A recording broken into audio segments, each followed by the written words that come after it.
খবরের শিরোনামে আসা মুকুম্বিকা ওয়াইল্ড লাইফ স্যাংচুয়ারির অবস্থান কর্ণাটক রাজ্যের উডুপি ডিস্ট্রিক্টে। এটা পশ্চিমঘাট পর্বতমালায় অবস্থিত। এই স্যাংচুয়ারির মধ্যেই রয়েছে কুল্লুরের মুকুম্বিকা ভগবানের মন্দির এবং তার নাম অনুসারেই এই অভয়ারণ্যের নামকরণ করা হয়েছে মুকুম্বিকা ওয়াইল্ড লাইফ স্যাংচুয়ারি।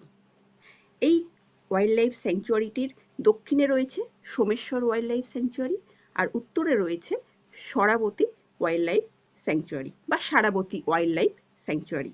অর্থাৎ এই দুটো ওয়াইল্ড লাইফ স্যাংচুয়ারির মধ্যে লিঙ্কের কাজ করছে এই মুকুম্বিকা ওয়াইল্ড লাইফ স্যাংচুয়ারিটি। সম্প্রতি খবরের শিরোনামে আসার কারণ কুল্লুরের রিলিজিয়ান ট্যুরিজমের কারণে দূষণ বেড়েছে এই অভয়ারণ্যের ভিতরে। এই অভয়ারণ্যের ভিতর দিয়ে বয়ে চলা দুটো গুরুত্বপূর্ণ নদী হলো চক্র নদী আর সৌপর্ণিকা নদী।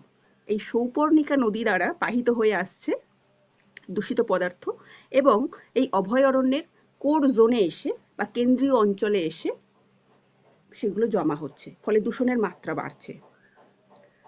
আরও একটা কারণে এই মুকুম্বিকা ওয়াইল্ড লাইফ স্যাংচুয়ারি এই বছরের জানুয়ারির দিকে খবরের শিরোনামে আসে, সেটা হলো Mookambika wild life sanctuary, Someshwara wild life sanctuary এবং কুদ্রেমুখ ওয়াইল্ড লাইফ স্যাংচুয়ারি। এই স্যাংচুয়ারিগুলোর ভেতরে যে ট্রেকিং করা হয় সেটাকে ব্যান করা হয়। তার কারণ হচ্ছে এই জানুয়ারি ফেব্রুয়ারি এই সময়টাতে যে ড্রাইনেস থাকে, এর ফলে এখানে সামান্য একটু অগ্নিসংযোগ ঘটলেই সেটা থেকে দাবানলের সৃষ্টি হতে পারে। ফলে দাবানলকে রোধ করার জন্য সংশ্লিষ্ট বন বিভাগ এই ওয়াইল্ড লাইফ স্যাংচুয়ারিগুলির মধ্যে যে ট্রেকিংয়ের গতিবিধি সেটার উপরে নিষেধাজ্ঞা জারি করেছে।